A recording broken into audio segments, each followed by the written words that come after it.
Hello, আমি নাইহান আল ইসলাম। আজকে আমরা ঢাকা ইউনিভার্সিটির আইবিএ ইউনিটে আসা ফ্র্যাকশন রিলেটেড একটা প্রবলেম সলভ করতে যাচ্ছি। এই প্রবলেম সলভ করতে করতে আমরা আমাদের অ্যাডমিশন টেস্টে যদি কখনো to unknown one equation related problem আছে, অর্থাৎ একটা সমীকরণ দিয়ে আমাকে যদি দুটো আননোন বের করতে বলে ওইগুলো আমরা কিভাবে ডিল করব, তা আমরা এই কোয়েশ্চেন সলভ করতে করতে শিখে যাব। এই ভিডিও শুরুতেই আমরা এই কোয়েশ্চেনটা সলভ করার জন্য যেসব বেসিকগুলো প্রয়োজন সেগুলো আগে ক্লিয়ার করে নিব।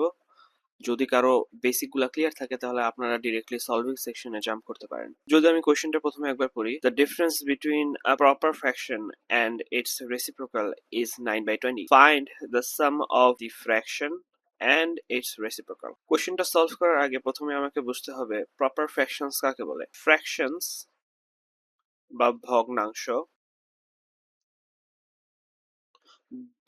দুই প্রকার। প্রথমটা হচ্ছে প্রপার ফ্র্যাকশনস আর সেকেন্ডটা হচ্ছে ইমপ্রপার ফ্র্যাকশনস। যদি আমি মনে করি পি বাই কিউ হলো একটা ফ্র্যাকশন এবং পি বা nominator is less than Q the denominator, অর্থাৎ লব যদি হর থেকে ছোট হয় তখন এটাকে আমি বলতেছি প্রপার ফ্র্যাকশন। আবার আমি যদি মনে করি পি বাই কিউ অন্য আরেকটা ফ্র্যাকশন কিন্তু এইবার P is greater than Q, অর্থাৎ আমার নমিনেটর ডিনোমিনেটর থেকে বড়, তাহলে এটাকে আমি বলতেছি ইমপ্রপার ফ্র্যাকশন। প্রপার ফ্র্যাকশনের এক্সাম্পল কি হতে পারে? 2/3, যেখানে লবটা হরের থেকে ছোট। আর ইমপ্রপার ফ্র্যাকশনের এক্সাম্পল কি হতে পারে? 3/2। এখন আমাদের বুঝতে হবে রেসিপ্রোকাল দ্বারা কি বোঝানো হচ্ছে। যদি আমি বলি একটা ফ্র্যাকশন পি বাই কিউ, তাহলে এটার এক্সাক্ট উল্টাটা হলো এটা রেসিপ্রোকাল, অর্থাৎ কিউ বাই পি। এটাকে আমরা বলতেছি মাল্টিপ্লিকেটিভ ইনভার্স, বাংলায় বললে গুণাত্মক বিপরীত। এখন কেউ তো বলতে পারে পি বাই কিউ এর উল্টাটা তো মাইনাস পি বাই কিউ হইতে পারে। হ্যাঁ, অবশ্যই হইতে পারে, এটাকে বলা হয় অ্যাডিটিভ ইনভার্স। আমাকে যদি প্রশ্নে রেসিপ্রোকাল বলে দেয় তাহলে আমি অবশ্যই মাল্টিপ্লিকেটিভ ইনভার্সটাকে বুঝে থাকবো। এখন এই লাইনটাকে যদি আমি আরেকটু এক্সটেন্ড করি, পি এর নিচে কিউ নিয়ে আসি, তাহলে আসবে P by Q is less than one.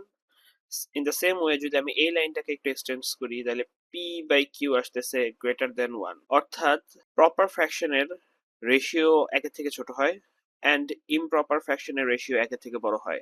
এটা দ্বারা আমি বুঝাইতে চাইতেছি যদি আমার ফ্র্যাকশনটা সেম থাকে অ্যান্ড তাদের যদি রেসিপ্রোকাল করা হয় তাহলে আমি প্রপার অ্যান্ড ইমপ্রপার ফ্র্যাকশনের মধ্যবর্তী জায়গায় জাম্প করব। ফ্র্যাকশনটা একই হলে proper fraction will be less than improper fraction.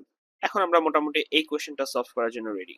আচ্ছা, শুরুতেই আমি একটা প্রপার ফ্র্যাকশন ধরে নেই এক্স বাই ওয়াই, তাহলে এটার রেসিপ্রোকাল কি হবে? Y by x. অ্যান্ড বলতেছে এই দুইটার ডিফারেন্স 9/20। কিন্তু আমি এই লাইনটা যে দেখলাম এটা কি সঠিক হয়েছে? হয়নি, কারণ এক্স বাই ওয়াই ছিল আমার proper fraction, Y by X ছিল আমার ইমপ্রপার ফ্র্যাকশন। আমি বলেছিলাম প্রপার ফ্র্যাকশনটা ইমপ্রপার ফ্র্যাকশন থেকে ছোট হবে, তাহলে আমি যখন ছোট জিনিস থেকে বড় জিনিস বিয়োগ করতেছি তাহলে এই জিনিসটা অবশ্যই প্লাস হবে না মাইনাস হবে। এখন আমরা এই জন্য পরের লাইনে মাইনাসটাকে আমি ওই সাইডে পাঠিয়ে দিতে পারি, তাহলে কি আসবে?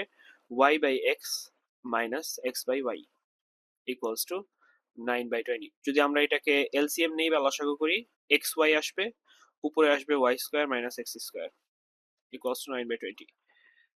থিওরিটিক্যালি একটা ইকুয়েশনের মধ্যে দুইটা আননোন আছে এক্স এন্ড ওয়াই, থিওরিটিক্যালি এই কোশ্চেনটা সলভ করা ইম্পসিবল। আমরা এটা সলভ করতে পারবো কারণ আমার কোশ্চেনে কিছু এক্সট্রা ইনফরমেশন দেওয়া আছে। Proper fraction and improper fraction আমি যখন নিয়েছি, একটা ফ্র্যাকশনের লব বা নমিনেটর এন্ড হর বা ডিনোমিনেটর এইগুলা অলওয়েজ পূর্ণ সংখ্যা, অর্থাৎ X belongs to Z, Y belongs to Z.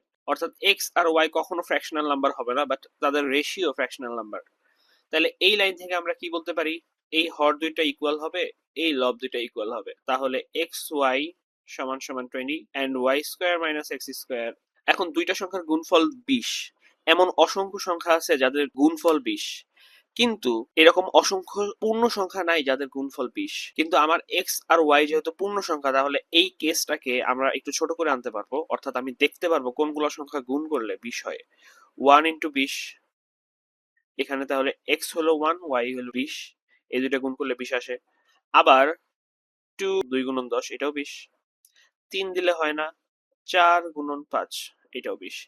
মাত্র এই কয়টা কেসে পূর্ণ সংখ্যা গুণ করলে 20 হয়। এক্স এন্ড ওয়াই পূর্ণ সংখ্যা ছিল, এজন্য এইগুলো আমি নিতে পারবো।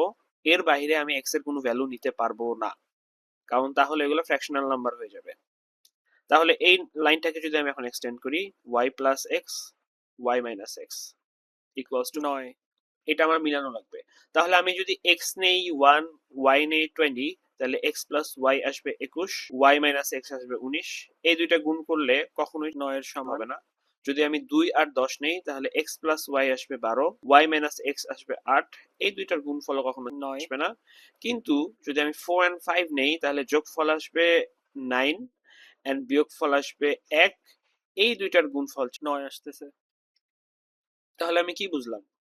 আমার এক্স ছিল 4 এন্ড ওয়াই ছিল 5। এক্স কি কখনো 5 হতে পারবে? অবশ্যই না, কারণ এইটা ছিল প্রপার ফ্র্যাকশন। প্রপার ফ্র্যাকশন হওয়ার মানেই X is less than Y, মানে এক্সটা আমার 4, ওয়াইটা আমার 5।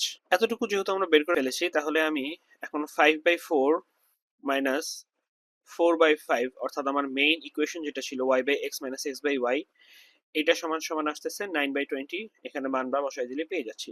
কিন্তু আমাকে বের করতে বলছে কি সাম অফ দ্য ফ্র্যাকশন, অর্থাৎ আমাকে এই ফ্র্যাকশন গুলার এবার সামেশন বের করতে বলছে। তাহলে সামেশন বের করবো কিভাবে? নিচে যদি আমি এলসিএম নেই, 20 আসবে, 25, 16, যেটা হিসাব করলে আমার আসবে 41/20। এইটাই আমাদের কাঙ্ক্ষিত অ্যান্সার, যেটা আমাদের এ নাম্বার কোয়েশ্চেনে আছে।